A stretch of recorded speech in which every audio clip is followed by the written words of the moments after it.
Alhamdulillahi Rabbil Alameen wassalatu wassalamu ala ashraf al-mursaleen amma ba'd. My respected brothers and elders, this is the next lecture in the series of the good word, and today we are dealing with a subject that is, or rather it should be dear to every one of us. I doubt there will be hardly any Muslim in our community who would say that they wish to live their entire life without any companionship of a wife.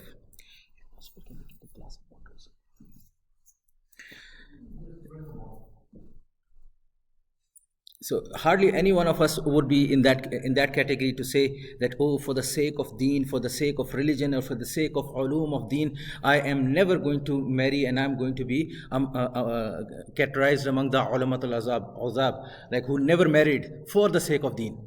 So I doubt that we will find in our time any such sincere and mashallah high caliber mashayikh who would wali of Allah subhanahu wa ta'ala, who would be in that category. So once we realize that this is part and parcel of every single individual, either a person is going to make good on it, or either a person is going to fail at it, right? And in between there is going to be a mixture of people who are going to try their level best to excel in their marriage, in their nikah, and try to fulfill all the ahkam, all the requirements of their nikah. But at the same time, most of us, almost all of us would have shortcomings in them. How are we going to tackle that? How are we going to figure out that why majority of the nikahs, the marriages that are happening in our youth, they are not getting fulfilled, or they are not successful? 5 years in, 10 years in, sometime even in the first year, there is such incompatibility that comes along with within the marriage that the person is not willing to continue along with it, right? Where do we stand as parents, as colleagues, as friends? How are we supposed to help out in that situation? All these are scopes within the Muslim matrimony. But today we are going to limit it down to just 2 or 3 aspects with regards to marriage or nikah or Muslim matrimony. And as Imam Sahib mentioned, that this is not only a need for those who are still waiting to get married, mashallah, like the shabab I know who are waiting for something to come up, but it is also a need for many of us who are already sitting within the marriage, and we have spent years, maybe 1 year, 2 years, 5 years, 10 years into the marriage, and still we are not gaining the same satisfaction or same halawa that we had anticipated a shar'i or a sunnah nikah would have brought about. Right? So this today's discourse, inshallah, will tackle that aspect of it. Why or what we are looking for in a marriage? What should you look for in a marriage? Or what should, if you are trying to find a spouse for your child, what should your priorities be? All these are integral aspects of nikah that needs to be understood. So today's discussion is going to revolve around 3 questions that we have. Why do you need to get married? Right? What is the reason? What is the purpose? What is the aim? What are you trying to take out from this marriage? And similarly, who are you going to marry? Right? The person who you're going to choose to marry must complement your desire and the goals and objectives of your marriage. And the same applies to the spouse as well, that they are trying to marry you, so they must have some goals and objectives, and you should complement their goals and objectives as well. Otherwise, when the 2 parties will not correspond in the goals and objectives, then the marriage is going to become a sham. It's going to become a very life-draining exercise, that your energy is going to be lost, and you are going to keep on carrying on, like all the memes that they talk about. Oh, marriage is completely deprived of any pleasure of Allah subhanahu wa ta'ala, whereas that's not the case. Otherwise Allah subhanahu wa ta'ala would not have imposed it upon us.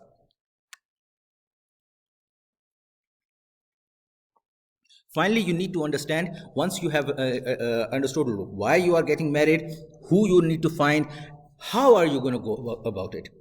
What are the tools available to you? What are the steps you should follow? What arrangements you should make, or how you should make those arrangements within your capacity, within your community, or even if you are marrying in another city or something, how you're going to go about to make sure that you maintain your sense of religiosity, as well as maintain that the person you are marrying to also understands that religious aspect of it.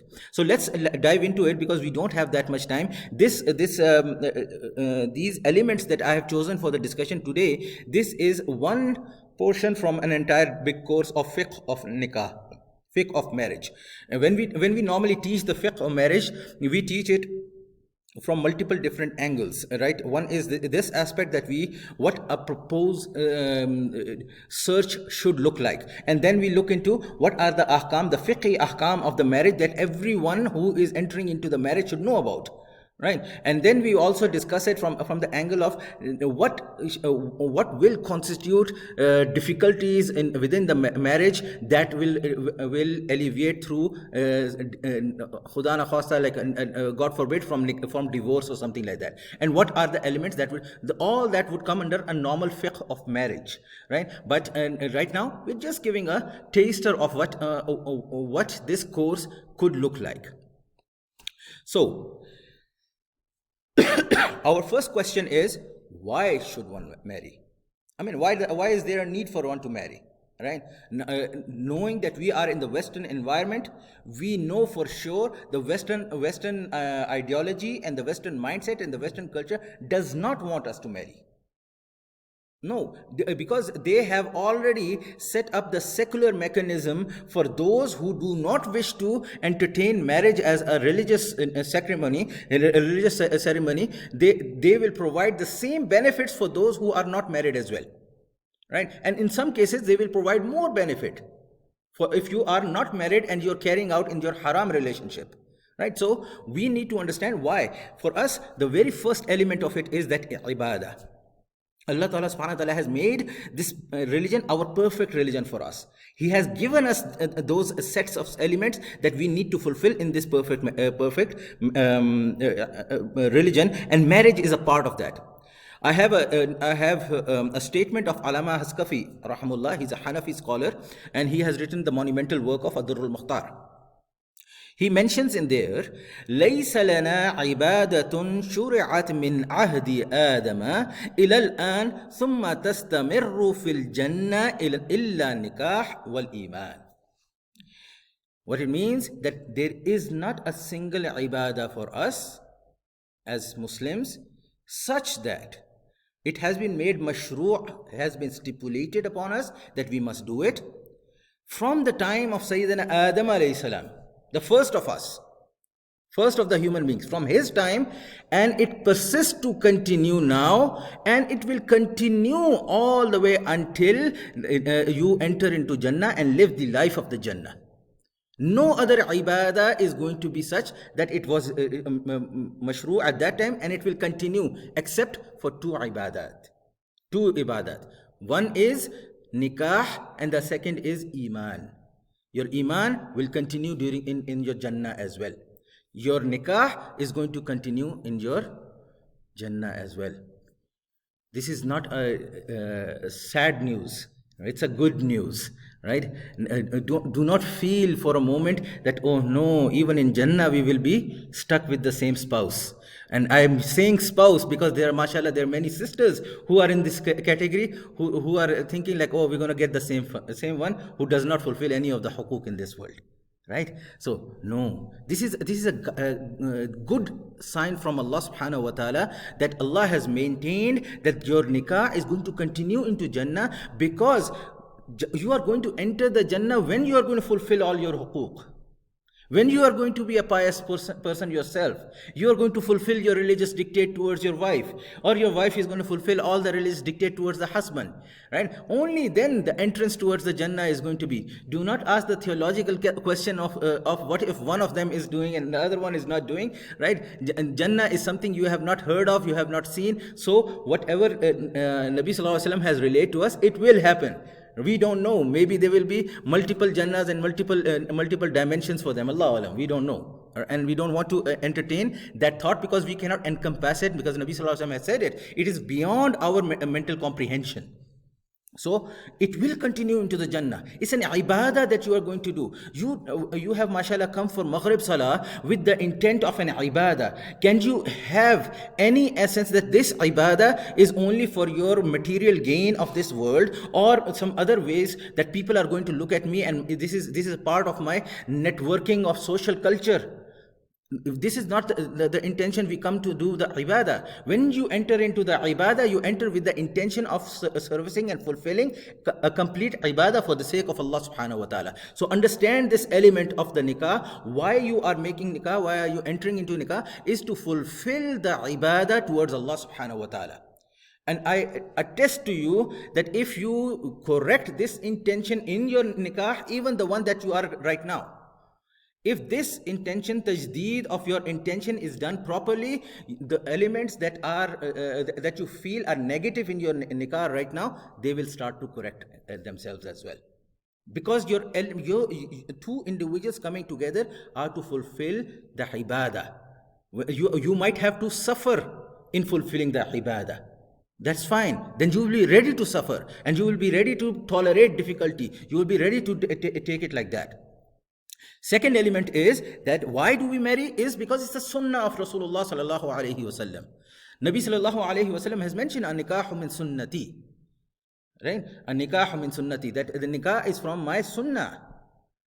Nabi sallallahu alayhi wasallam had done the nikah multiple times, and he adopted marriage for his beautiful religion. Qala Rasulullah sallallahu alayhi wasallam, arba'un min sunan al-mursaleen. Four things are such, they are sunnah of the messengers. Right? Sunnah of the messengers. What are they? Al-haya, wa ta'attur, wa sawak, wa nikah. Right? So chastity, modesty, it's part and parcel of the sunnah of Rasulullah sallallahu alaihi wasallam. And on top of that, adopting good nature, good perfume, good outlook, that is part of the sunnah as well. Similarly, siwak, having oral hygiene for yourself, good hygiene itself is a sunnah of Rasulullah sallallahu alaihi wasallam and the mursaleen as well.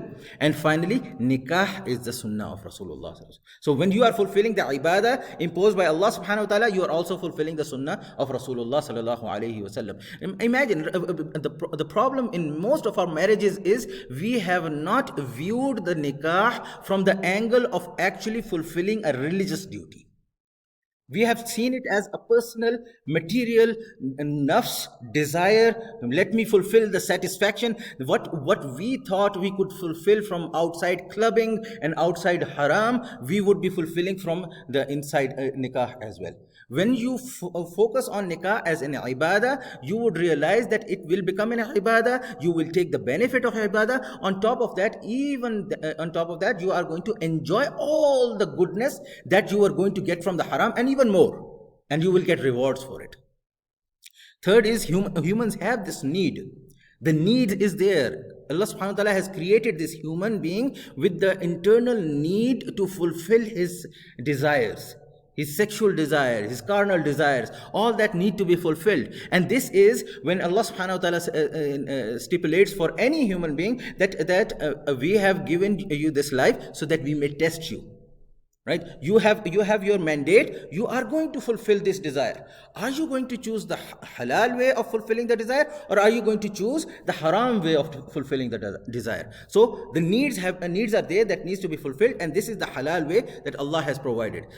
Everyone's going to eat meat, right? We want to eat meat, but Allah has stipulated you must only eat halal meat. Right? Over there we don't say like no, this is too much imposition. We start consuming from everywhere else. Right? No. So Allah has given us mandate that you must remain within this and fulfill your need in the halal way. Similarly, an innate desire of every human being is to procreate, is to have progeny, is that my flesh and my blood and my lineage must also go ahead. So Allah has provided the halal means of marrying and finding the spouse that have the means of providing more progeny for yourself. And then you will have that lineage as well. Finally, one thing that people realize after a long marriage is that a marriage is a means of a proper, authentic, true companionship. Right? Many a times, other good things in a marriage, they are short-lived. But a companionship in a person who knows your difficulties and your problems and still sticks with you and still tolerates everything with you, shares your burden, and you are there to share their burden, that kind of companionship is very difficult to find. And this is the companionship that we desire, that we want to have from the halal means of nikah. And when Allah's mercy and Allah's barakah is going to be present in it, the chance of gaining that companionship is much more, because Allah is going to put the barakah in there. Finally, the core essence of marriage is perfecting and securing your chastity. Allah subhanahu wa ta'ala has given you, mashallah, honor. Allah has given everyone an innate desire of having the fitrah, the natural disposition of maintaining one haya, modesty, chastity, and a very, very sincere and caring inner nature. When somebody takes off a shirt in the public, automatically they feel that they have been violated. Right? This is the innate quality that Allah has put in of haya in oneself. When Nabi sallallahu alaihi wasallam, in some people this haya is more, in some people this is slightly less, but there is a minimum level there.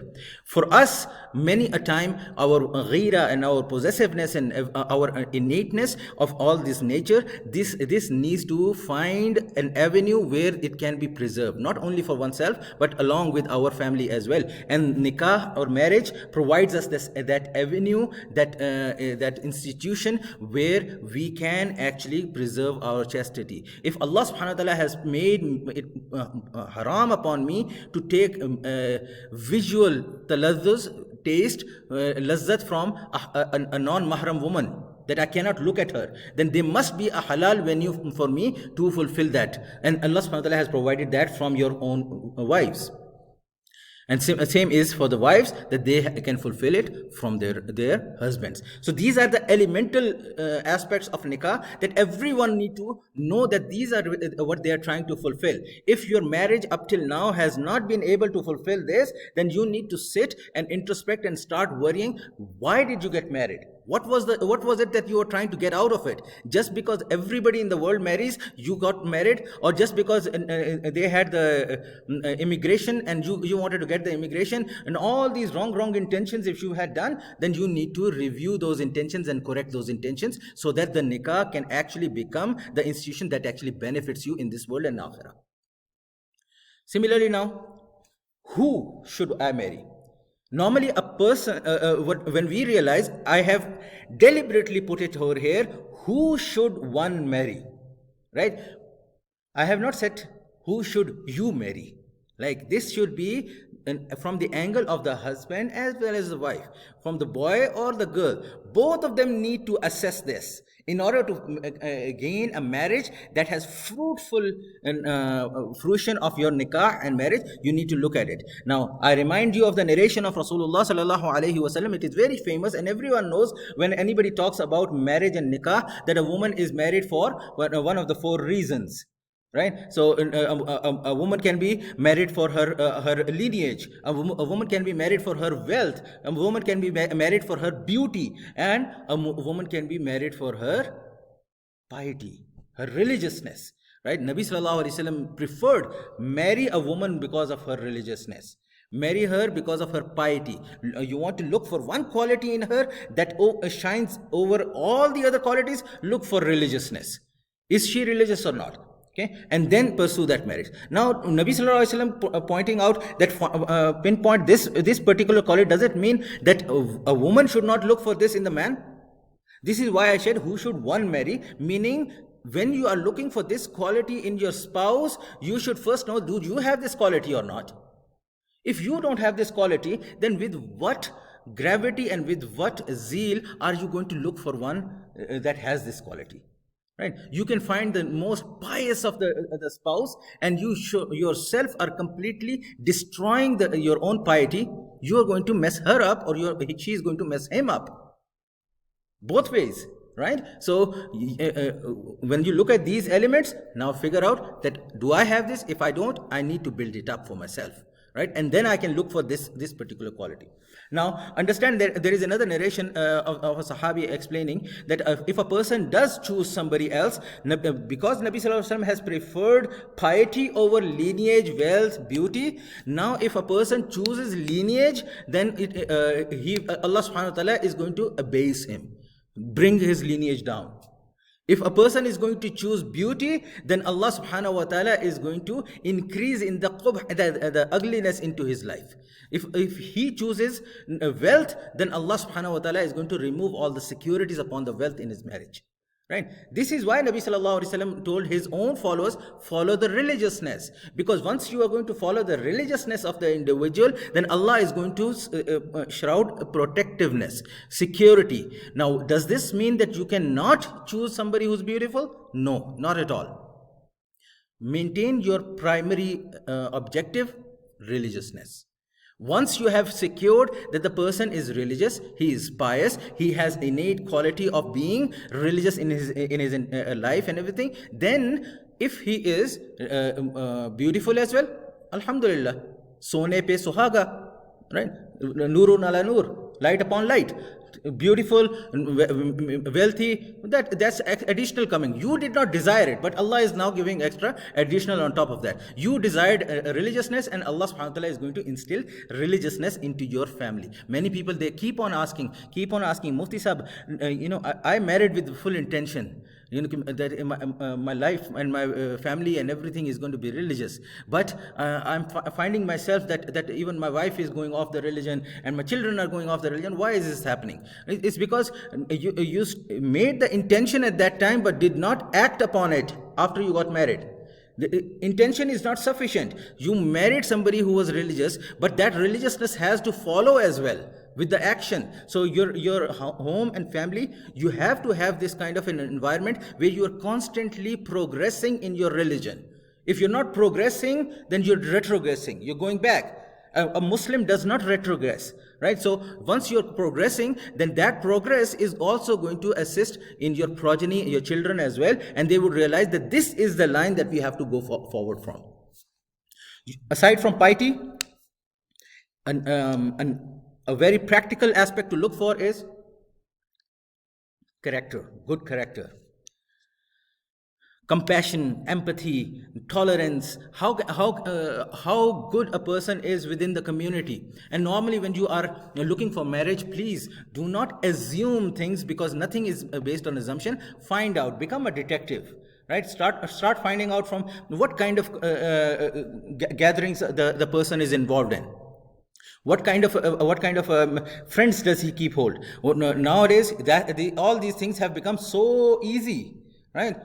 Just go to a couple of websites like pipl.com, people.com, and search. All his Facebook and Twitter and everything accounts will start populating, right? This fellow is here and here and here, and start figuring out, okay, what kind of a cloud does he run in?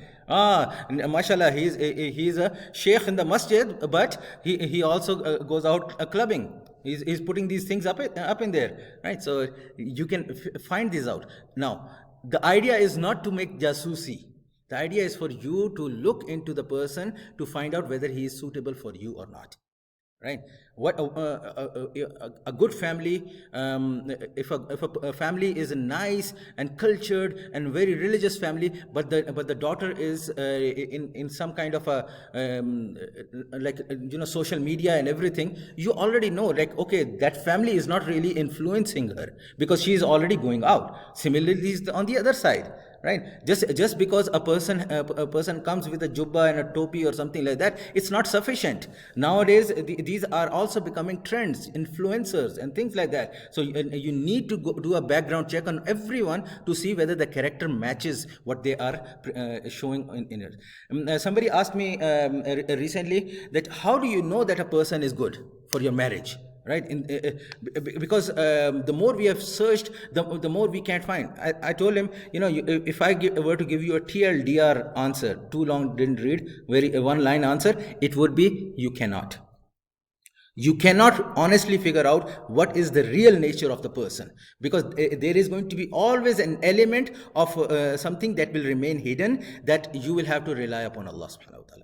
You will have to relinquish. So I turned you back to the first point, that this marriage and the nikah that you are going to do, you're doing for sake of Allah subhanahu wa ta'ala. Somewhere down the line, after all your research and everything, you will still have to relinquish it upon Allah. Allah, I have done whatever I could do, humanly possible and everything. Now it is in your hand. Even if the person is not good for me, please change his heart and make him good for me. And I have seen those things happen. Right? A person starts off have conspiracies and deceptions in the beginning of the marriage and everything, and only thing the husband is doing is crying and making dua to Allah. Making dua to Allah. Allah, I had done everything in my power for this marriage and everything. So please change her heart, show her the light and everything. And slowly she does change. And does realize, no, with this husband I might find my Jannah. Let me pursue ahead. Same thing happens other ways as well. Similarly, some characteristics and qualities are such that you have to be particular about. Our father's generation, our parents' generation has been, once you get somebody married, oh, they will sort it out. It will settle down. Right? Nowadays, it will not settle down. Nowadays, complications are going to become more complicated unless and until the individuals are mature enough to handle themselves. If they cannot handle the problems, if they have not been nurtured to focus and figure out the problems, then they are going to mess up their marriage. So better chance is, even right at the beginning of your marriage, look at the mentality of an individual. What is the mentality of the person that you are about to marry? Is that mentality conforms with the mentality that you are coming in? Sometimes two people, both are religious, but they still have a different mentality. They still have a different way of approaching things, and that causes so much conflict that even minute conflicts, they start to increase the gap, and there becomes a shiqaq in between them, that, oh, I cannot stand with her, or she says like, I cannot be with him at all. Right? So always look for the temperament and look for the mizaj of the individual to see if that's going to go along with me. Many times brothers feel like, oh, after marriage I am going to make her more Islamic. Right? She as if like, mashallah, you sitting at Junaid Baghdadi and she's going to become Rabia Basriya. Right? Just because she married you. Right? It doesn't happen. It doesn't happen. It requires a lot of work.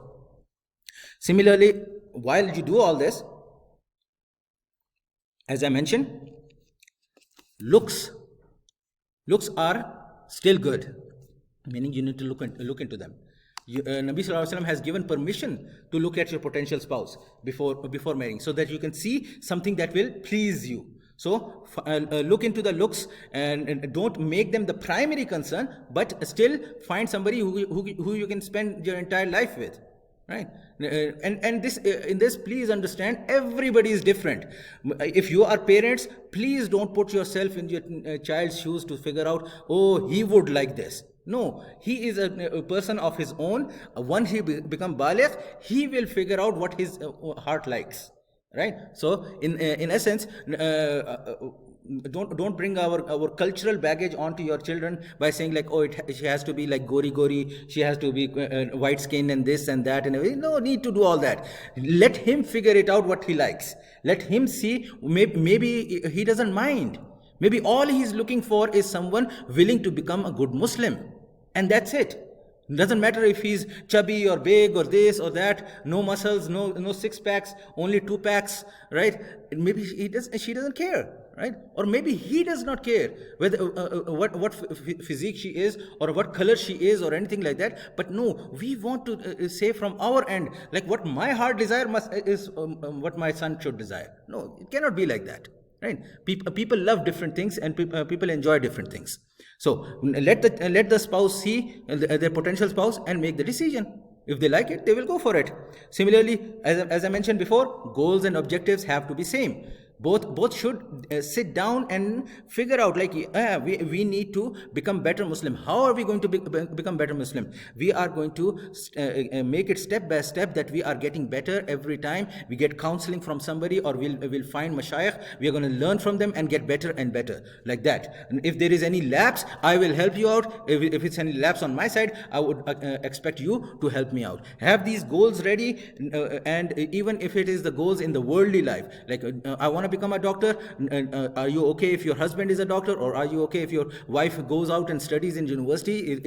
Would that work? I've seen marriages fail. Why? Because before the marriage, they say, like, oh, we'll work it out. But after marriage, the wife says that, okay, I want to go and study in university, and the husband says, like, I don't approve that, right? So why didn't you talk about this beforehand?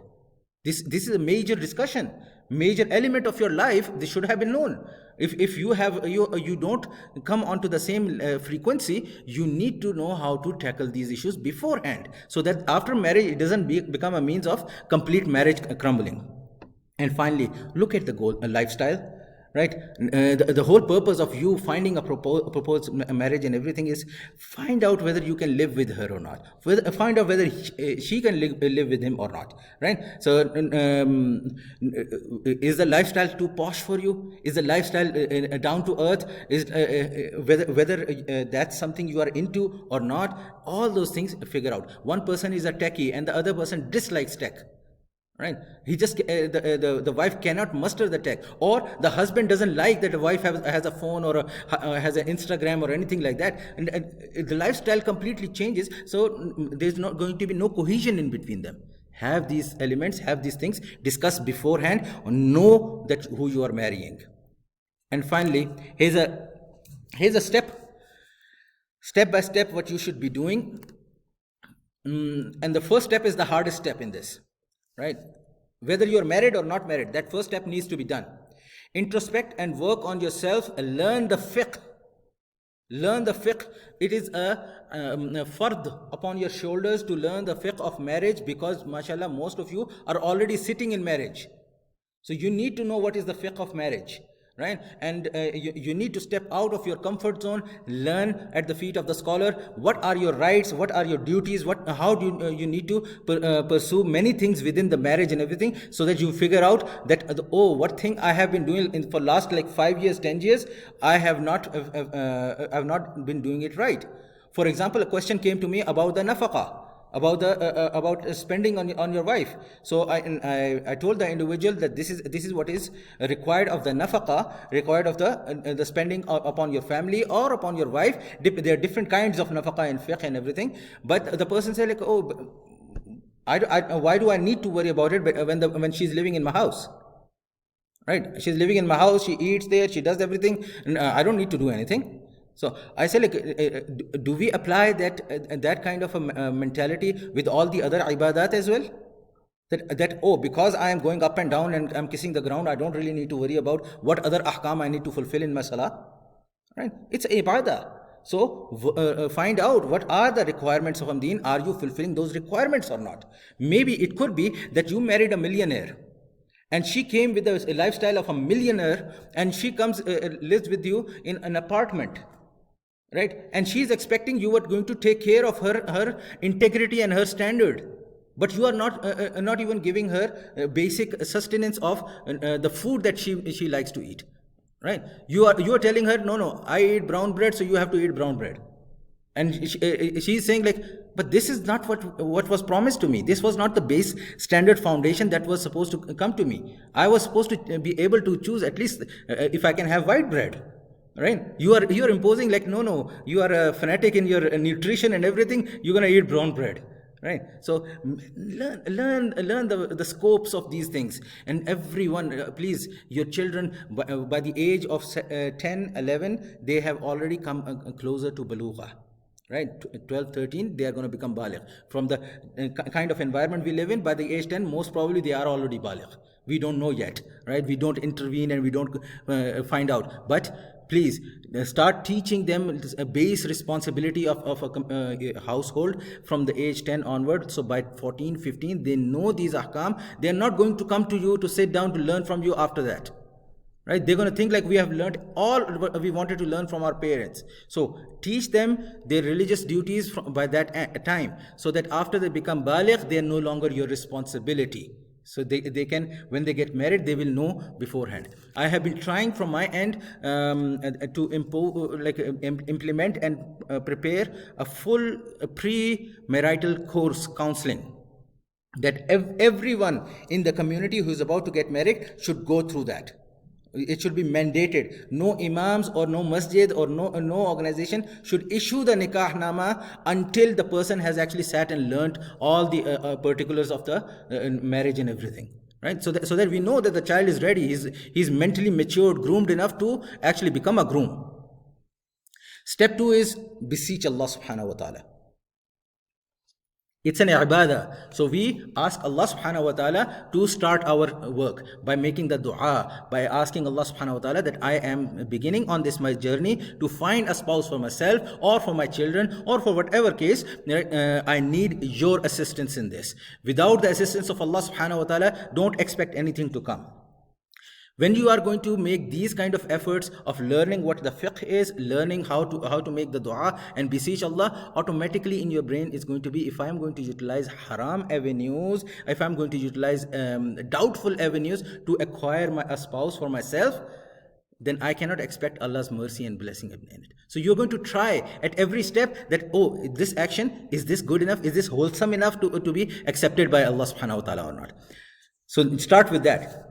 Step 3, start talking to people. Do not be shy about it. We have such a mental block in our heads with regards to marriage. Oh, I will not marry until I am 25 years old. So what are you going to do for the 10 years? Are you going to commit haram? Right? Believe me, and I'm sorry for using such a word. People do not even know that there is something called a nocturnal discharge. Right? Ihtilam. Why? Because they have never done it. They have never had it. Why? Because they're implicated in haram.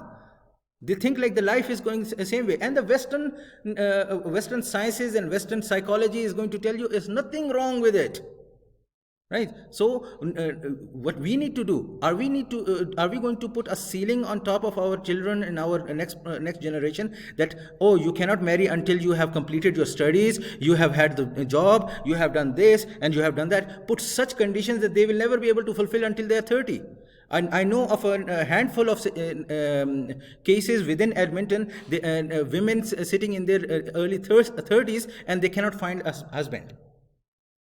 Simply because now they are uncompatible with the other side, right? So the idea of the nikah is to preserve the chastity, find the halal mode. So as soon as you find a suitable partner, have the nikah done. Let them live in halal. Let them enjoy, right? So this goes for the children or the youngsters. Speak to your parents, speak to your scholars, speak to your friends around to spread the word that I am of the age that I want to get married. I am frightful that I might fall into haram. And if you cannot broach that kind of a subject with your parent, then you have already lost the connection with them. Right? You need to be able to do that, right?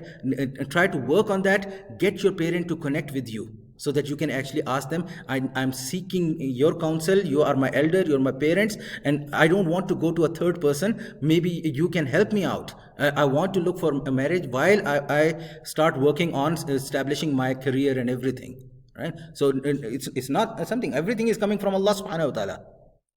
So step 3. Step 4 is take every proposal that comes to you seriously. Right? Don't consider it to be on one element. Remember, the only element we are putting on the highest category is the religiousness. So if somebody is religious, after that, just because somebody is slightly darker complexion or slightly too white complexion or anything like that, don't just make rad of it, reject it. No, put your effort into it, work on it, find out all the pros and cons and everything. Is it really worth it for me or not? Maybe you might lose out on 1 or 2 qualities of in an individual, but you may gain on a lot of other qualities which others people don't have. right? So sometimes it really makes a lot of effort, so that look into it, so that Allah can bring you the one that is your soulmate. Step 5, it's in two parts: istishara and istikhara. Istishara and istikhara. Istishara means to make mashwara with somebody. Once you have received a proposal, you know the particulars, go and seek counsel of some sheikh.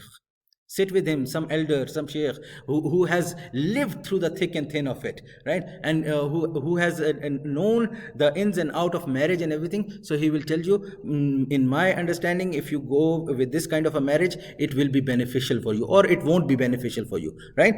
Once you have done that, now make istikhara upon it. Istikhara is for Allah subhanahu wa ta'ala's sake, seeking counsel from Allah subhanahu wa ta'ala, but not that Allah subhanahu wa ta'ala is going to give me some kind of a sign, right? I'm going to start fantasizing about her. No. It's not going to work like that. I explained to one of my students just 2 days ago that in our times it is incorrect. It is incorrect to tell anybody that the istikhara is going to show them visions, right? Because that is not the way it goes. Istikhara is the matter of qalb, matter of your heart. How, which side the qalb is going to incline towards. Because what are you going to do during istikhara is, before making the istikhara, salatul haja and making the dua and everything, you are going to empty out all your thoughts and all your biasness towards one side or the other. Completely empty it out. And then you are going to live your next day, 2 day, whatever it is, as is, without thinking about the issue at all, right? And then you realize whether your heart is now testifying that, oh, I'm not really feeling good for it, right? That would show that this matter, Allah is trying to show you that it's not good for your health, it's not good for your qalb, it's not good for your spirituality. Or if your heart says like, I'm feeling that this is going to actually work out, there's going to be goodness in it. Now understand, you have already made istikhara. Istikhara is babu istif'al, meaning you are seeking khair from Allah. That's what you are doing. So after you have made istikhara and your heart is now inclining towards one thing, regardless whether you saw a vision or not vision, now expect from Allah that Allah is going to put khair in whatever you are going to finalize in it. Whichever element, even if you don't find any inclination of your heart, with whatever you are going to choose, Allah will put khair in it. Know this, and this, inshallah, your marriage is going to become better. Step 6 is propose with assistance of the family. Don't try to do things alone, right? Simply because yes, sometimes some exceptional cases would be where a person would individually go ahead with it, but in most cases it's going to be a marriage between families, right? So have your families back by you. This is why when I said, like, in step 3, speak to your parents, have them know that I want to do this, but I want to do it with you. I don't want to do it alone, right? So by step 6, when you are actually deciding on the proposal and everything, let the family take charge and carry on with it, provided everything is being done with the consciousness of deen, not exploitation or anything. Step 7, negotiate everything with empathy and maturity. Be mindful of your religious duty, not only to yourself, but to your family, to the potential spouse as well. Have that maturity within you, and inshallah, it will play an important role for you. Final step, may keep your marriage simple, it will be blessed. Make your marriage complicated and grandeur and everything. If your marriage in a graph is going to be high up here, then you can only go down from there. Right? If your marriage is on a simple note, then it only goes up from there. These are the basic understandings. Now I have a couple of tools that I can give you. The first one is the one on the left, alifnikah.com. This was developed by us, Darul Ifta under Ilm-Hub. The entire procedure, we reviewed it, we endorsed it, and this is currently being run. This is actually a paid matrimonial site. you will notice that you will not find any flashy profiles or pictures or anything on it, right? Because it's a very, very traditional and very, very proper manner of fulfilling all the hukuk of the marriage as much as possible. The other one is, Sheikh Mahmoud Khan Sahab, he made this website for the local community, Pious Connect. So it is a good resource over there as well. Again, from the conservativeness of Sheikh Mahmoud Khan Sahab, these are made in such a way that you can't just go and start browsing into profiles. Rather, they're designed that you are going to go through some imam, or you're going to go through some family or something like that, so that you can fulfill. Right? Inshallah, I can open the floor for questions, anything, if you have. Just a brief, just a couple of minutes, if you can spend about this religious connection, as mashallah, are sitting there, of course, we're recording and so on. Our religious, Muslims marrying other girls from other beliefs or anything, Christianity or Jews or every difference of the religious nature is going to have different complications. So one thing that we can address is marrying within the Muslim banner, right? So you would ask, can a Muslim Sunni person marry a Shia Muslim? Right? Whether it's a Muslim marrying a Sunni Muslim, marrying a Shia, or Sunni Muslim marrying somebody else like that, you will always realize that it's going to violate some of the steps and the qualities that I have already mentioned, that is compatibility in between them. Right? We have also seen this in practice as well, that we feel that we will be able to cope, but once there are fundamental differences in between the two individuals, they are going to catch up. For example, among the Sunni and the Shia, there are very few groupings of the Shias that are from the i'tiqad perspective online with us as the Sunnis. Right? Now, normal response that comes is says like, oh, but we don't believe it. Right? So and after the marriage, later on, you find out that if you try to impart the Sunni methodology for the children, the person still has a problem with that. And it grows into conflicts, even though they may be i'tiqadan still acceptable, only heresy. When it comes to issues like Ahmadiyya, Qadiani, or Ismaili, or all these, they are not even Muslims, so we cannot categorize them within the same community as a Muslim aspect. So marrying them is not correct from the get-go. Right? When it comes to Ahl Kitab, the Christians and the Jews, by base fiqh, we are allowed to marry them. However, same complications are going to be there as well. I met one uncle in one of the cities, I will not mention which city. I met him, and he's a wonderful person, always available there for the salah, 5 times salah. He's performing salah in the masjid, and he is somewhere in his late 80s now. And he sat with me and he told me, requested me to make dua for his family because his wife is Christian. And he says, like, it has been almost about 60 years of marriage, and I have tried my level best. I love her, but I am not being able to bring her to Hidayah. Right? Just imagine for us a thing that after, you stay with somebody for that long, realizing that after in Jannah, their Christianity is not going to help them. It's only going to help them in this world. Just because Allah subhanahu wa ta'ala has permitted us to marry Ahl Kitab does not mean they are going to Jannah. Right? They still have to accept the guidance of Rasulullah sallallahu alaihi wasallam. For in this world you can accept them. But the idea was to work on them, and for your muhabbat and your love, they are going to find the Islam and they're going to become Muslims. So those kind of difficulties, even in a very, very religious matrimony like that uncle, who the wife would make iftar for him for his life. Right? You go and make halal and make sure everything is halal and everything. So everything is on board, but the kalama is not there. It's like that poor fellow on the gurney. He's laying down, and the doctor says, like, mashallah, his legs are good, his this is good. The only thing is that his breath has gone away. Right? He's dead. Right? So the generation also, in your progeny, right? Yeah, absolutely. 60 years, what about their kids? I know a brother who's in Saskatchewan here. Again, I will not mention the town. Very wonderful person. Married another Christian lady,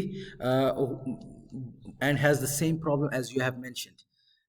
They cannot come to a conclusion whether their child is a Muslim or a Christian. By fiqh, he is a Muslim because the father is a Muslim, right? But by practice, she would not allow him to for the child to do any Muslim activities. So these are Such families in Atlanta? yeah, so this is very very tangible problem when you are marrying somebody from another. I know it's glamorous when you are marrying. It's glamorous, like, oh, you know, I'm marrying her and I'm going to turn her into a Muslim, and I'm going to be, you make one person a Muslim and then your Jannah is secured and this and that, right? But it doesn't turn out, generally it does not turn out that way.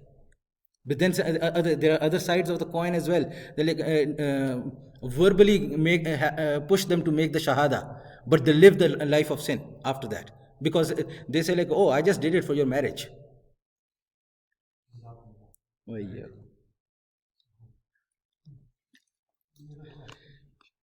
So Alhamdulillah, inshallah, let's stop over here. May Allah Ta'ala give us tawfiq, may Allah give us understanding of our deen, our religious duty, and our spirituality. May Allah Subhanahu wa Ta'ala open our hearts to understand what is right for us, what is good for us, so that we can continue becoming the perfect slave of Allah Subhanahu wa Ta'ala. Subhanallah wa bihamdihi, subhanakallah wa bihamdihi, wa nashhadu an la ilaha illa anta, wa iyyakum.